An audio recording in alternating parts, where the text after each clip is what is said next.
Actuellement, par exemple, nous tournons avec un effectif de 600 personnes minimum. Et sur nos chantiers d'habitation résidentielle, on tourne avec des effectifs avoisinant les 300 personnes minimum. Donc 1000 personnes environ sur l'ensemble de nos sites. Et ceci va monter en puissance en fonction des projets qui sont amenés à venir par la suite. En prenant l'option d'une politique de renouveau urbain, les plus hautes autorités du pays ont décidé d'engager le Sénégal dans une nouvelle dynamique de création de villes modernes. L'objectif du gouvernement est de rehausser de manière significative l'offre de logements mixtes, accessibles à toutes les couches de la population, et celui de créer de nouvelles cités, offrant diverses fonctionnalités, avec notamment le développement de places d'affaires, de zones de production de biens et de services. Des cités administratives, des espaces pour de grands événements culturels ou sportifs, ou des rencontres internationales, mais également des infrastructures pour le tourisme d'affaires et de loisirs. Idéalement situé sur l'axe Dakar-Thiès-Mbour, Diamniadio, qui s'étend sur 1644 hectares, est un pôle urbain en pleine structuration. Il vient désengorger Dakar, qui étouffe faute d'espace.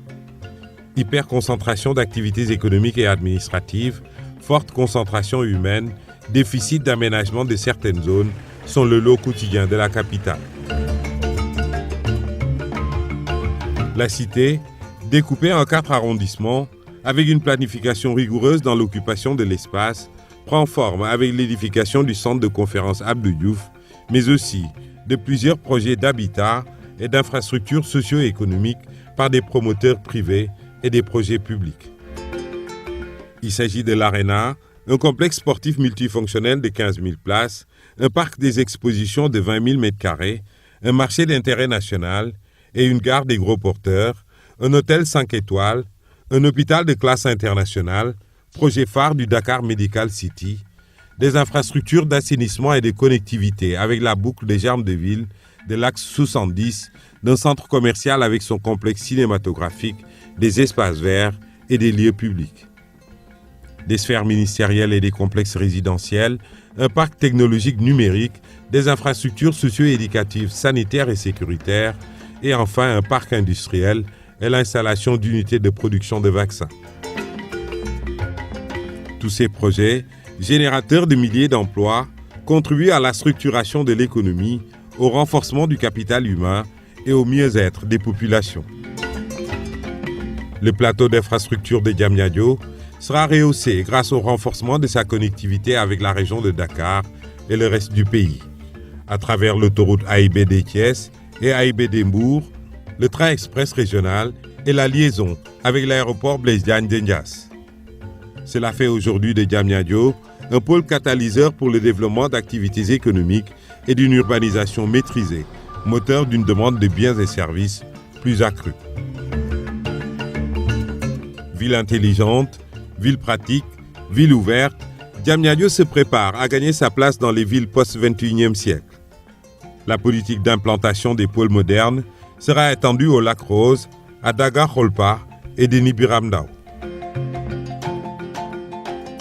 Le renouveau urbain, c'est aussi Promoville, un programme de plus de 90 milliards de francs CFA destiné à relever le niveau collectif des centres urbains avec l'aménagement et la réhabilitation de 78 km de voiries, la réalisation d'infrastructures, de travaux d'assainissement, d'éclairage public et d'espaces verts dans les communes. La réhabilitation et la construction de commerces, d'infrastructures sociales, sanitaires ou scolaires. Les travaux de la première phase ont déjà démarré dans différentes communes comme Dakar, Diourbel, Kaolack, Kolda, Louga, Matam, Saint-Louis, Tambacounda, Thiès, Mbour et Ziguinchor. dañoo nekkoon ci coono fii ku feebaroon bala ngaa dem hôpital da ngay sonn bala nga am taxi bu la yóbbu da ngay dem ba tali bu mag ba jële fa taxi fay ko course mu ñëw fii jël la nga fayaat beneen course kuy matu noonu booy dem marché it bala ngaa am tali taxi boo yéeg da ngaa dem ba tali bu mag ba kon nag buñ toogee tey ba gis tali ñu koy defar fii kontaan rek lañ ci am. Nos villes reprennent aussi des couleurs avec la mise en œuvre du programme Ville Verte de plus de 10 projets d'aménagement paysager à Dakar et dans les régions. Ces équipements embellissent les places et agrémentent au plan architectural la beauté des sites au grand plaisir des riverains. Dans la foulée, sera mis en œuvre un programme de modernisation des marchés dans les grands centres urbains, comme les marchés syndicats, le marché de Kaolack, de Diourbel, des HLM, la construction d'un marché moderne à Thiaroye et la réhabilitation du marché aux poissons. Ce coup d'accélérateur n'épargne pas la décharge de Mbebes qui bénéficie d'un plan spécial de réaménagement et de relocalisation dans le but de préserver durablement les Niayes et les zones vertes de la région de Dakar. Le renouveau urbain s'empare aussi des cités religieuses. Initié par le chef de l'État Macky Sall, le programme entend rénover les grands foyers religieux qui seront dotés de complexes multifonctionnels, comprenant des amphithéâtres, des salles polyvalentes, des chambres et suites présidentielles et pour les autres, ainsi que des lieux de retraite spirituelle et traduction simultanée en plusieurs langues, en plus de la rénovation des mosquées. Les localités de Tivaouane, Thiénaba, Medina Baye, Pikine, Guédiawaye, Yoff et Popenguine sont quelques-unes parmi les nombreuses localités qui ont bénéficié de ce programme fort apprécié de toutes les communautés de croyants. lii fi nekk ci ay dëkkuwaay tax na fi mu ne nii gàmmu gii ñu génn gan ñiin fi recevoir daaw bari na ci ñoo xam ne ñii daaw ñu ñëw gàmm wala bu ñu ñëwee ci cérémonie officielle bi dañuy ñibbiwaat parce que duñu am fu ñu dëkk duñu am fu ñu toog. Le renouveau urbain, c'est enfin un programme de facilitation de l'accès à des terres aménagées pour les promoteurs privés, les sociétés d'intervention publique comme la SICAP, SNHLM, Caisse des dépôts et consignations et les populations pour la réalisation d'importants programmes d'habitat accessibles à tous les Sénégalais d'ici et de la diaspora avec l'appui de la Banque de l'Habitat du Sénégal.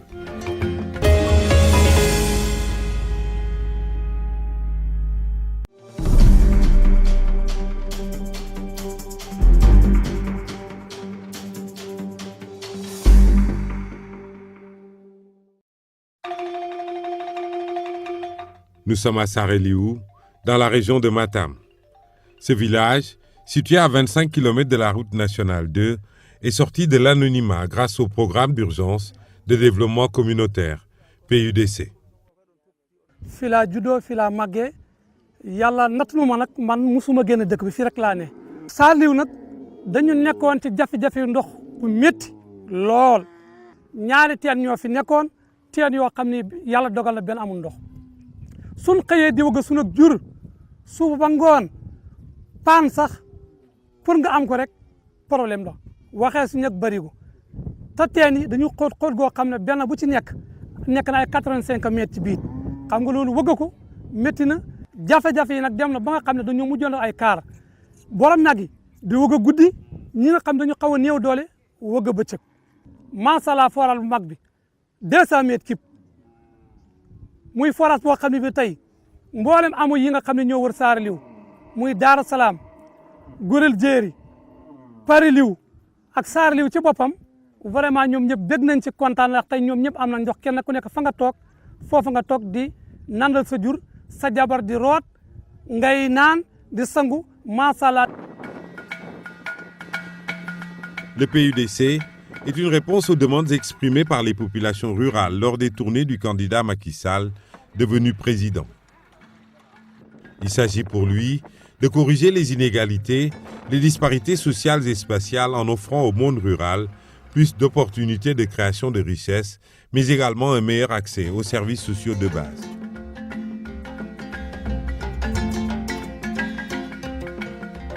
À Sareliou, le PUDC est en marche. Des réalisations d'envergure sont affichées dans les 4 domaines d'intervention phares du programme, à savoir l'hydraulique, l'électrification, les pistes rurales, les équipements agricoles et de transformation agricole.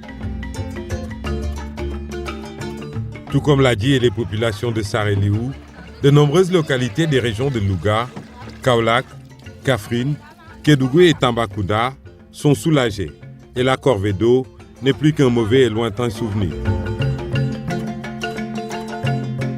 En fait, le château d'eau de Sareliou fait partie des 67 systèmes d'adduction d'eau potable multivillages déjà mis en service par le PUDC et qui assurent l'alimentation en eau potable de 467 villages, soit plus de 630 000 habitants. En outre, 400 000 têtes de bétail accèdent à l'eau avec les 182 abreuvoirs déjà fonctionnels.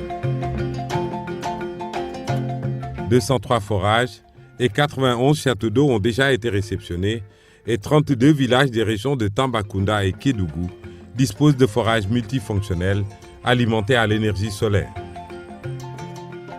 À terme, 238 forages et 160 châteaux d'eau seront réalisés dans le cadre du programme, améliorant ainsi sensiblement les conditions de vie des populations rurales. À côté de l'hydraulique, l'électrification rurale est un volet important du PUDC. Vraiment dëkk ba amul courant doo am développement ndax courant ci développement bi ci la bokk bu ma yeboon sax moo ci jiitu ndax tey nun bu la yeboone courant bi moo tax nu bokk ci Sénégal bu amul courant tey mënoo bokk ci Sénégal mënoo bokk ci adduna bi ndax adduna bi yëpp tey courant moo leen di marcel ndax tey boo bëggee xool télé boo bëggee internet boo bëggee yeneen ak yeneen ci courant nga koy jaarale rax ci dolli nag am nañ doomi dëkk bi yoo xam ne dañoo jàng métier bi te mënuñ fee dëkk mënuñ fee liggéey dañoo mujj a génn dem ci yeneen dëkk di ko liggéey tey nag bu lii amee gis nga ci gannaaw forage mbaar yooyu nga gis noonu mais ñi nekkoon ci àll bi ñoo ñëw commencé installé commencé seeni mbaar bu courant bi tàkkee ñoom ñëpp dañuy ñibbi si kenn ku nekk samp sa atelier ñëw di liggéey di xool sa njaboot di dund ak ñoom kon courant bi am na njariñ amal na njariñ. On le voit, le PUDC affiche des ambitions pour sortir le monde rural de l'obscurité. Les travaux sont en cours dans 283 villages avec l'implantation de 3641 poteaux moyenne tension et 5743 poteaux basse tension. À terme, 422 villages seront électrifiés avec la construction de 102 centrales solaires hybrides et la réalisation de 3188 km de réseaux électriques. Toujours dans le souci de lutter contre la précarité du monde rural, caractérisée par le manque de pistes de désenclavement, l'État, à travers le PUDC, a entamé la construction de 3050 km de pistes rurales. Les travaux se poursuivent actuellement pour la finalisation de 691 km de linéaires, tandis que 424 km sont déjà ouverts à la circulation. Par exemple, pour le ranch de Doli, point névralgique de l'élevage sénégalais, le PUDC a réalisé 85 km de pistes et construit un château d'eau de 2000 m3.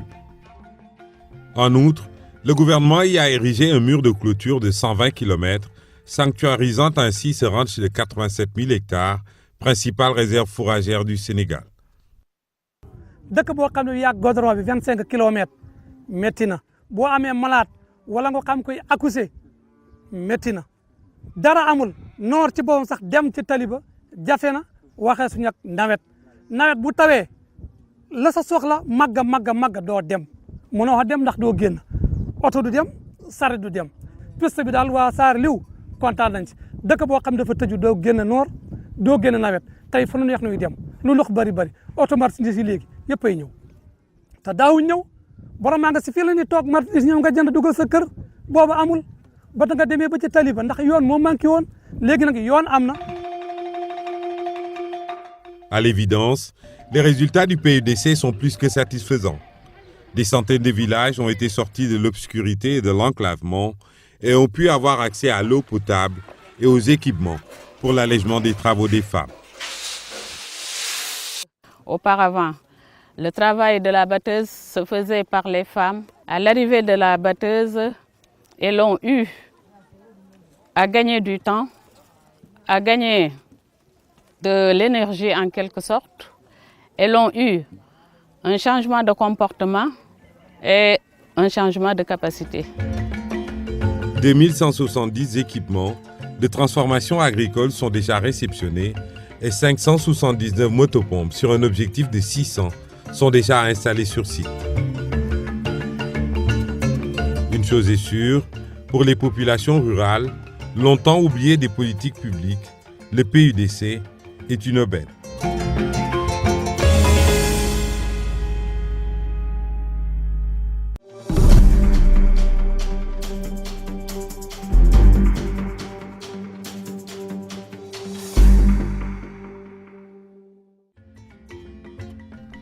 Pour le plan Sénégal émergent, le développement des services de transport est une étape essentielle pour asseoir une économie compétitive et une croissance forte.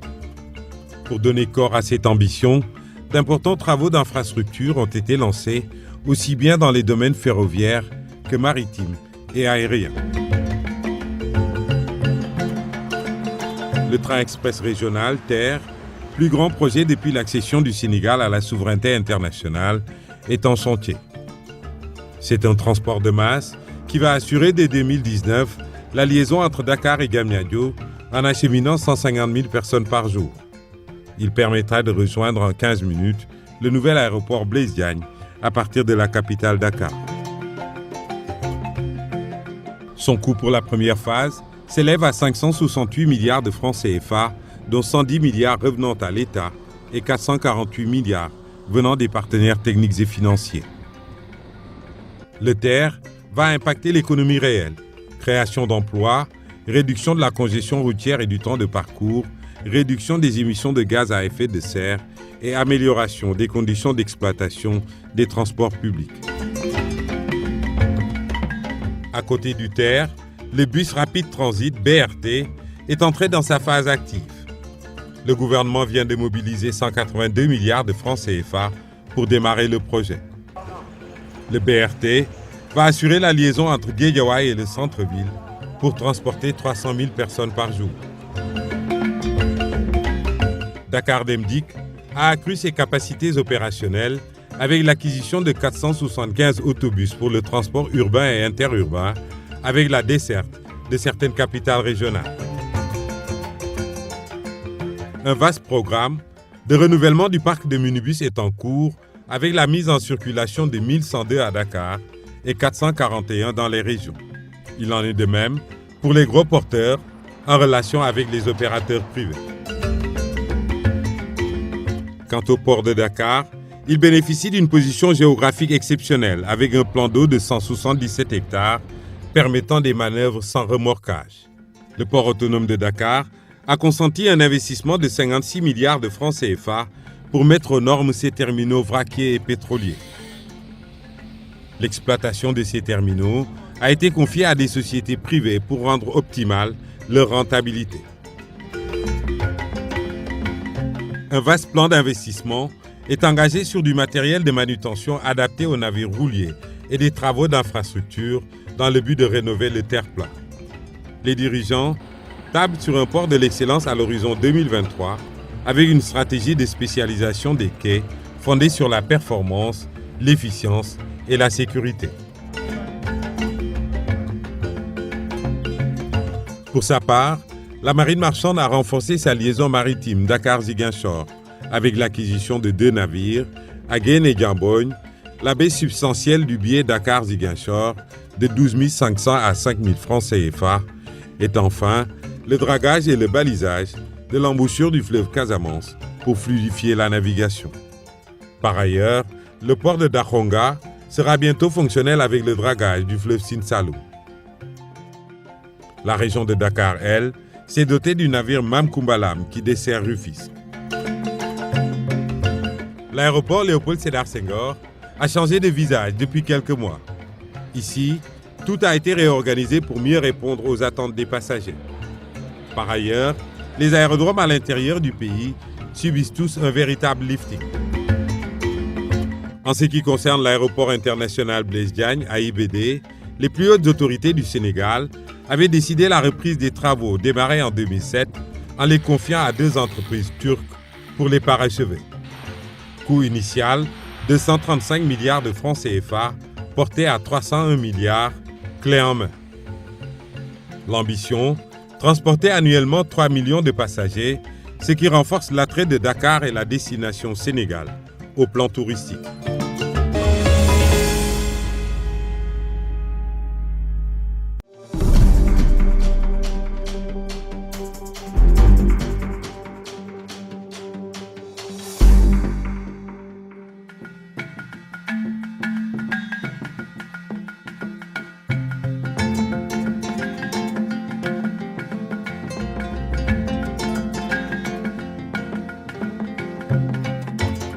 fii jafe-jafe yi ñu fiy dund bari na boo xoolee région bi ñu nekk région bu tàng la muy Tamba dañuy soxla glace duñu ko am soxla ventilo doo mën a nelaw guddi bu xasee ba tàng guddi moom dootoo ko mën a nelaw raa ci dolli suñu machine wal yi nga xamante ni ñu ngi fi jigéen ñi dañuy debee loxo wala machine wali dañuy ut ay groupe di ko kii mën nga dem tey ñu ne la groupe bi lii essence jeex na te essence dafa cher wala gasoil jeex na wala machine groupe bi panne machine bi day toog des mois et des mois yoo xamante ni jigéen ñi loxo la ñuy dëbbee.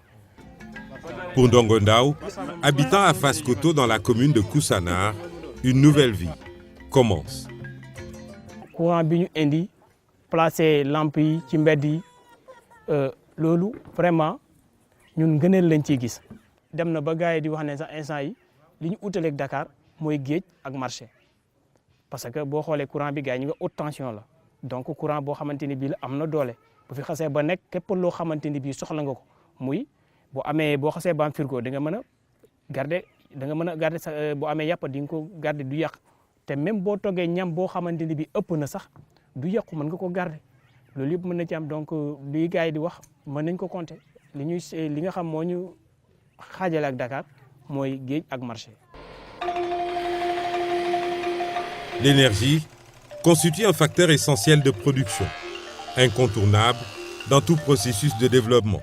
C'est donc conscient de cet enjeu que le plan Sénégal émergent considère l'énergie comme une priorité, un fondement de l'émergence du Sénégal. Depuis des décennies, les gouvernements successifs ont peiné à régler la question de l'accès à l'électricité. Les ambitions stratégiques du PSE dans le secteur de l'énergie visent d'une part à fournir une électricité en quantité suffisante, fiable et à bas coût pour soutenir la compétitivité des entreprises et améliorer le pouvoir d'achat des ménages en divisant par 2 leur facture d'électricité. D'autre part, il s'agit d'abaisser les coûts et de positionner le Sénégal comme un hub sous-régional, mais aussi d'accélérer l'accès à l'électricité pour converger vers une couverture universelle.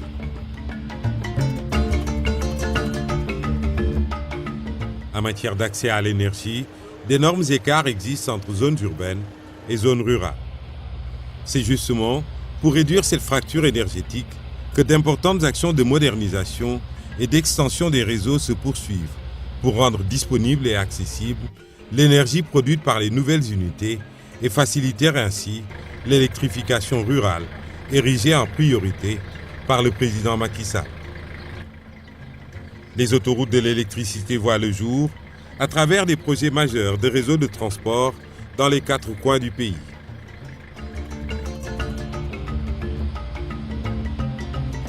Entre 2012 et 2015, on note un accroissement de 72% des sites électrifiés, soit 1648 localités rurales.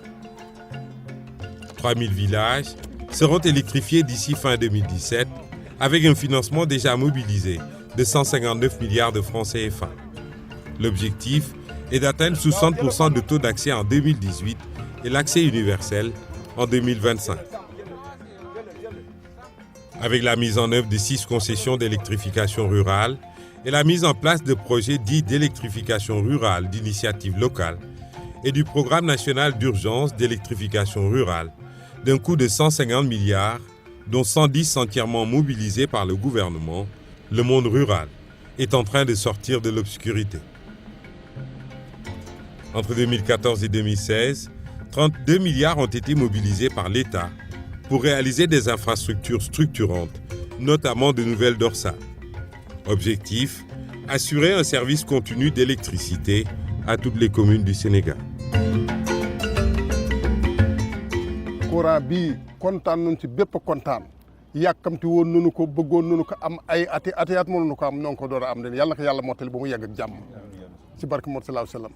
bu fekkee ne yow lépp li ngay liggéeyoo ko ci nu mu tuddee lu dul bëgg réew ma baax yàlla dana la jàppale.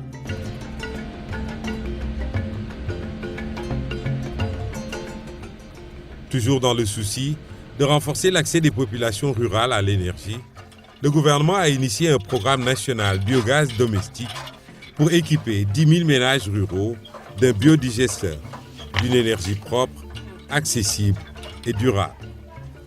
boo amul biogaz da nga jënd mat jënd ay fourneau gaz dindi kiriñ waaye boo amee bio loolu yëpp doo ko jënd lii mooy njariñ sàmm yi li tam mu nekk njariñ sàmm yi nun bëgguñ kuy gor garab ñun suñu kalaat li état bi kalaat biogaz programme baax na ci sàmm yi mel na ñoo bokk yéene.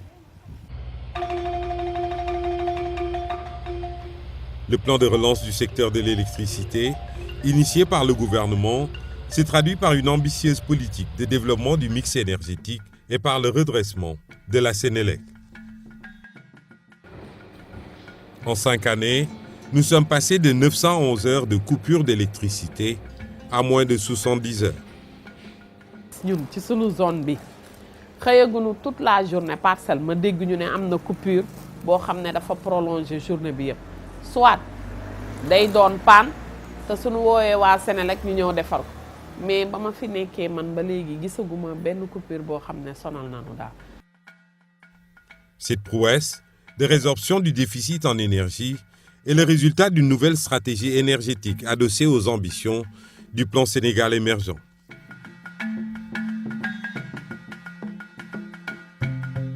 Les sources de production sont maintenant diversifiées: solaire, éolien, biomasse et hydroélectricité, ce qui permet de disposer d'une offre suffisante, durable et de maîtriser les coûts de production au profit des consommateurs et des entreprises. L'option du gouvernement est de passer d'un parc à plus de 90% thermique à un parc comprenant plus de 30% d'énergie renouvelable. En effet, en 2016, une puissance additionnelle de 270 MW a été enregistrée grâce à la mise en service des centrales dual fuel de Taïba Ndiaye, du Cap des Biches, mais aussi les centrales solaires de Bokol et de Malicounda. Avec l'achèvement en cours de plusieurs projets, comme la centrale de Santhioumékhé et la deuxième phase de la centrale de Malicounda, le Sénégal va bientôt disposer d'une puissance exploitable de 1237 MW contre seulement 587 en 2013. À moyen terme, elle sera portée à 1500 MW, notamment avec une centrale solaire de 100 MW en partenariat avec la Banque mondiale dans le cadre du projet Scaling Solar. L'autre élément, non moins important du plan de relance de l'électricité, est le redressement spectaculaire de la Sénélec. En effet, alors que la société d'électricité avait reçu 120 milliards de subventions en 2011, elle vient, après 2 années sans aucune subvention, de faire un résultat bénéficiaire de 30 milliards de francs CFA. Cette embellie a été rendue possible par de gros investissements sur le réseau d'exploitation, avec notamment la boucle 90 kV de Dakar et la ligne 225 kV Tambacounda, Kolda, Ziguinchor. Le redressement de la Sénélec s'accompagne d'une baisse de 10 à 15% des prix de l'électricité et d'une politique de maîtrise de la consommation des ménages avec le compteur de prépaiement Woyofal.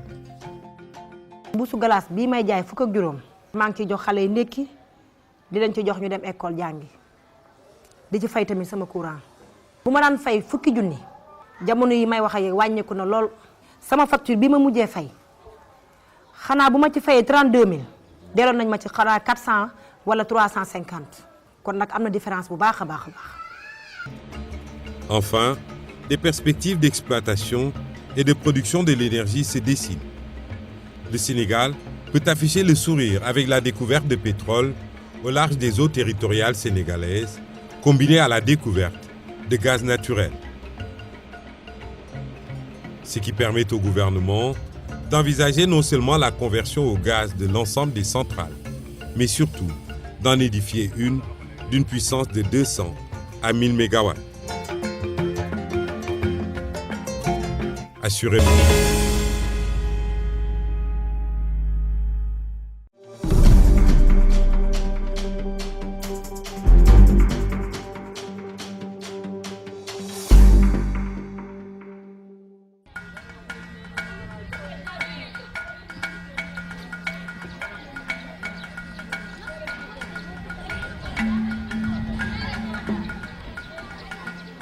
Soda Gueye vit dans le village de Mbayène, à quelques encablures du lac de Guiers.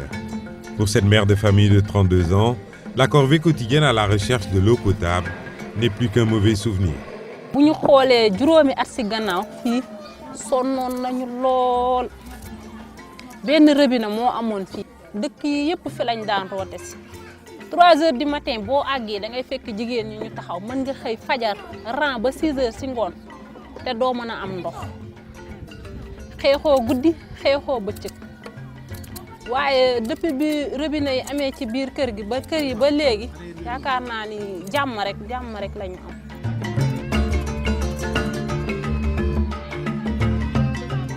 Si les conditions d'existence des populations de Mbayène et de 109 autres villages riverains du lac de Guiers se sont nettement améliorées, c'est bien parce que l'État, dans sa dynamique de l'accès à l'eau pour tous les Sénégalais, a entrepris des projets de grande envergure.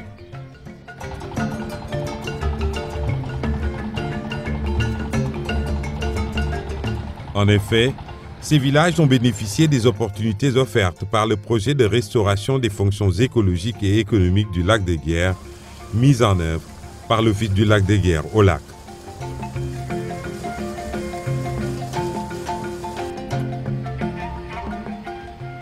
Ce projet n'est qu'un aspect des nombreuses réalisations en cours depuis 2012 dans le secteur vital de l'hydraulique, un des volets phares du plan Sénégal émergent. Dans le domaine de l'hydraulique rurale, le projet de 300 forages multivillages, démarré en 2013, avance assurément à grands pas. 210 forages et 13 stations de pompage ont été réalisées et 45 localités principales sont desservies depuis 2016.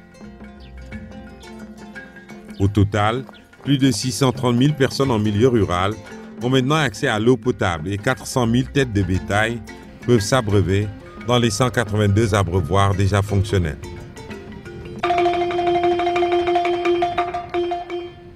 Le PUDC, lancé le 7 juillet 2015 et qui intervient en milieu rural, consolide ses réalisations pour la réduction du gap économique entre les zones urbaines et rurales, pour la création d'une économie viable et durable à l'échelle communautaire.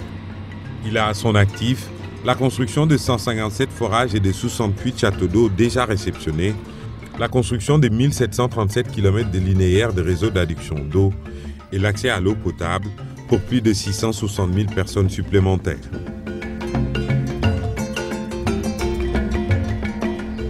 La création de l'Office des forages ruraux, en 2014, a ouvert des perspectives dynamiques pour le sous-secteur avec la mise en place de délégations de services publics comme celle du Noto Diosmone Palmarin et de Gorom Lamsar, opérationnelles depuis 2015. Un bel avenir semble donc se dessiner pour l'accès à l'eau en milieu rural.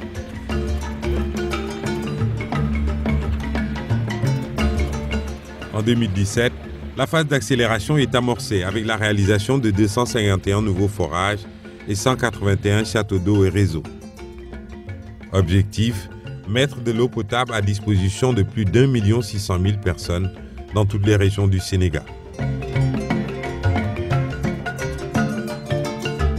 Mogre dëkk bu yàgg la biñ ko sancee ak léegi mais mosul am benn forage ay teen rek ñoo fi nekkoon ak ay déeg dëkk yi muy jox ndox ñi nga xam ne danañ bénéfice wu ci forage bi mat na fukki dëkk ak juróom-ñaar te dul dëkk yu ndaw dëkk yu mag la. Un maillage complet du territoire est prévu en 2018 pour assurer la gestion de près de 2000 forages motorisés et unités de potabilisation et de traitement de surface.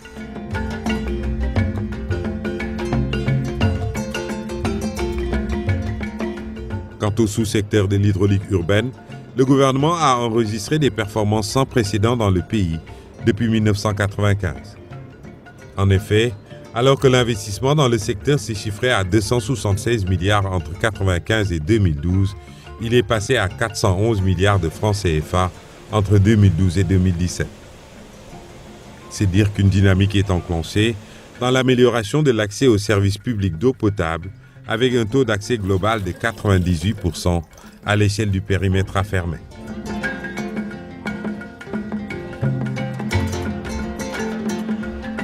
Face à la demande sans cesse croissante de la capitale Dakar, l'État a mis en place un programme d'urgence de 14 nouveaux forages qui ont permis d'améliorer sensiblement l'alimentation en eau des quartiers déficitaires comme Nord-Foire, Camp Leclerc, Cité CPI et l'unité 26 des Parcelles Assainies. weer yi passé moom amoon nañu jafe ndox trop parce que balaa ñoo rod citerne sax dañ daan ñëw di ko xëccoo nit ñi kenn amul benn occupation lu dul utum ndox mais nag jamono yi nag moom tane na. À côté de cela, plus de 73 000 branchements sociaux dans Dakar et les autres centres urbains, avec plus de 742 km d'extension de réseau. 13 villes, dont Thiès, Ziguinchor, Dakar, Sédhiou, Kolda, Tambacounda ou Louga entre autres, qui disposaient jusqu'ici d'un seul forage, viennent d'être dotés de forages de secours. Enfin, 2017 verra le démarrage de 2 projets phares pour un investissement de plus de 400 milliards de francs CFA. Il s'agit d'une part de la 3e usine de traitement d'eau potable KMS3, une réponse grandeur nature à la problématique de l'eau en milieu urbain, avec une production quotidienne de 200 000 m3 d'eau et 1000 km d'extension de réseau. D'autre part, l'usine de dessalement d'eau de mer à Dakar, sur le site des Mamelles, pour une capacité de 100 000 m3 jour.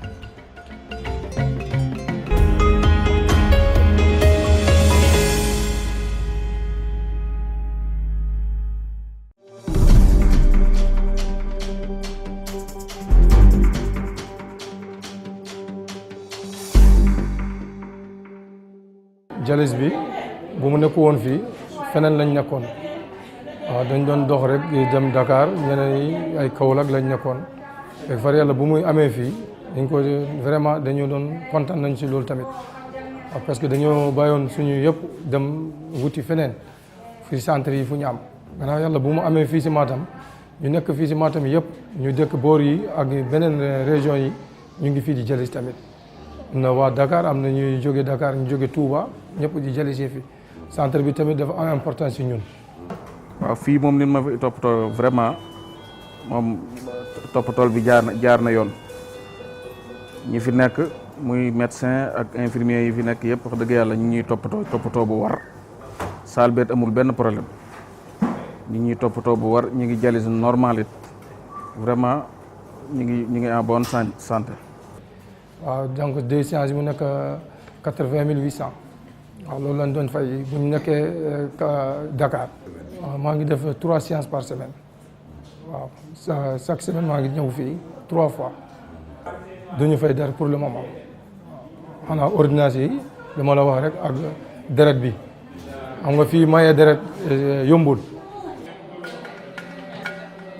Ce centre de dialyse fait partie des 7 nouveaux centres ouverts depuis 2012 pour permettre aux patients sénégalais souffrant d'une insuffisance rénale chronique d'avoir la possibilité de subir gratuitement des séances d'hémodialyse dans les structures de santé publique. La politique de prise en charge des malades insuffisants rénaux s'articule autour de la décentralisation de l'hémodialyse qui se poursuit avec la construction de 13 centres de dialyse sur toute l'étendue du territoire pour donner une réponse adaptée aux Sénégalais insuffisants rénaux.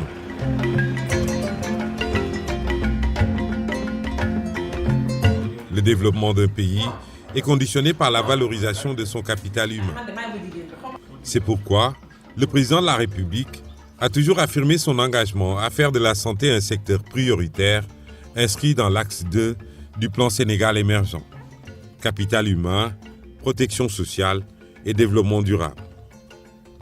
Pour le chef de l'État, tous les ménages sénégalais, où qu'ils se trouvent, doivent bénéficier d'un accès universel à des services de santé de qualité, sans aucune forme d'exclusion.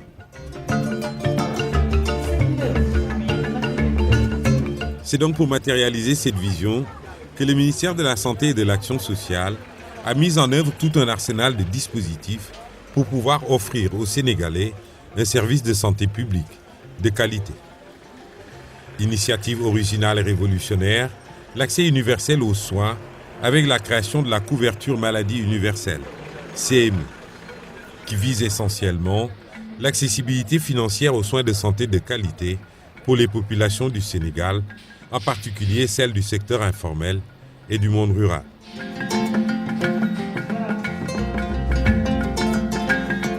Aujourd'hui, la CMU est devenue une réalité, avec 671 mutuelles de santé déjà opérationnelles sur toute l'étendue du territoire, couvrant pas moins de 2 300 000 Sénégalais. Cette politique de santé intègre la notion d'inclusion sociale. Dans cette dynamique, l'autonomisation des groupes vulnérables s'accélère. 300 000 ménages bénéficiaires de la bourse de sécurité familiale sont enrôlés à la CMU, tout comme les 17 000 personnes vivant avec un handicap titulaires de la carte d'égalité des chances. À noter que la gratuité des soins à travers la CMU s'applique aussi aux enfants âgés de 0 à 5 ans. Les chiffres sont éloquents à ce propos. 5 300 000 enfants ont été pris en charge depuis 2013. Vraiment, li ma fi gis doy na sama xel parce que wax nañ ma nu may def ak fu may jaar ak nu may def ba mu faju dem naa ñu won ma fu may jëlee ticket fi ma jëlee ticket wax nañ ma ne ma xale bi du fay biñ ma joxee ticket ma dugg médecin bi xool ko vraiment garab yu bëri daf ko may jënduma ci dara et je pense que loolu lu baax la il faut ñu dimbali jàppoon gi parce que xale yi ñooy màgg ñooy avenir wu fii bu ñu veillé ci seen santé ëllëg incha allah yàlla mën na def dëkk bi gën a baax. La césarienne aussi est devenue gratuite avec la CMU. Rien qu'en 2015, 48 000 femmes en ont bénéficié. sonnoon naa ñëw naa biir bi métti na mais damaa ñëw fekk fi ñu baax bi mu demee ba ñu xool ni que kii bi dafa métti trop ñu ne dañ may césarienne bu ñu ma ko waxee ma ne leen amul benn problème parce que loo leen def rek pour ma feex rek baax na ñu yóbbu ma médecin bi ñëw consulter ma jël ma dem ñu dem opérer ma léegi su may ñëw pour samay visite seulement damay jël ticket bi ci entrée bi su ma ñëwee du ma fay dañ may toppatoo normal après ma ñibbi sama doom tamit bu amee dara lu ko métti tamit dama koy indi tamit du ma fay c'est gratuit. Il en va de même pour le plan Sésame, rénové et renforcé et qui concerne les personnes du troisième âge. Le troisième volet, non moins important du dispositif mis en place pour assurer des soins de qualité à tous Sénégalais et la densification de l'offre de soins, notamment en milieu rural. Le Sénégal compte actuellement 98 centres de santé, 1257 postes de santé et 35 hôpitaux, dont 5 fonctionnels depuis 2012. Il s'agit de l'hôpital d'enfants de Diamniadio, l'hôpital de la Paix de Ziguinchor, les hôpitaux de Fatick et Matam, et enfin l'hôpital d'Al Djam à Golf. Au total, 76 milliards de francs CFA ont été injectés dans le secteur clé de la santé pour répondre au mieux aux problèmes de santé des Sénégalais. Par exemple, la maternité de l'hôpital Aristide Le Dantec a été entièrement reconstruite et équipée. De nombreux hôpitaux sont maintenant dotés d'équipements lourds, entre autres 19 centrales d'oxygène, un appareil d'imagerie par résonance magnétique IRM, 35 appareils de radiographie numérique ou encore des blocs opératoires. Nous avons du matériel qui nous permet d'anticiper les lésions du cancer, donc de diagnostiquer les cancers avant même que la lésion ne s'installe. Et aussi nous avons du matériel qui nous permet de mieux spécifier le cancer, ce qu'on appelle les appareils d'immunohistochimie. Et dans les hôpitaux à Dakar, il n'y a pas encore d'immunohistochimie. Dans l'hôpital d'Al Djam sera le seul hôpital public pour l'instant à avoir son matériel d'immunohistochimie. Ça nous permettra de dire que non seulement c'est un cancer, mais comment traiter le cancer et est-ce que ce patient-là a des chances de survie. Pour la première fois depuis l'indépendance, le Sénégal a décidé d'acquérir 2 unités de radiothérapie de dernière génération. Autre exemple, des efforts consentis par l'État, 162 nouvelles ambulances médicalisées viennent d'être réceptionnées en attendant la livraison de 4 hôpitaux mobiles.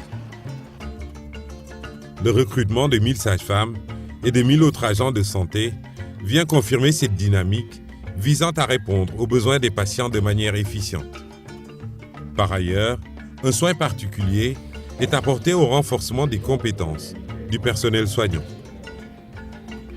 À côté de ces avancées remarquables, d'autres performances figurent parmi les réalisations du secteur. La mobilisation de 60 milliards de francs CFA a permis au programme national de lutte contre le paludisme de mettre gratuitement à la disposition des Sénégalais 6 millions de moustiquaires entre 2012 et 2015 et 9 millions en 2016.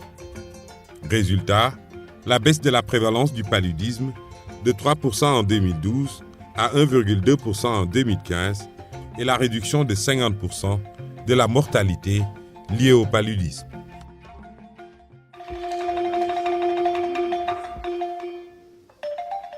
Presque 25 000 personnes accèdent à des soins gratuits contre le VIH, soit 90% des personnes dépistées, et la prévalence est passée de 0,7% à 0,5% chez les adultes de 15 à 49 ans. Les nouvelles infections, elles, ont baissé de moitié entre 2012 et 2016. D'autres résultats, tout aussi encourageants, sont à signaler dans deux autres domaines.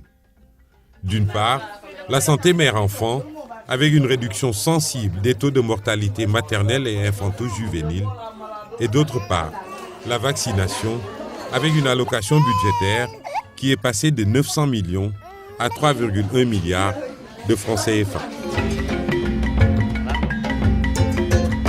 Sur un autre registre, la création du Laboratoire national de la santé, qui assure la confirmation et la surveillance des maladies épidémiques et autres maladies prioritaires en santé publique.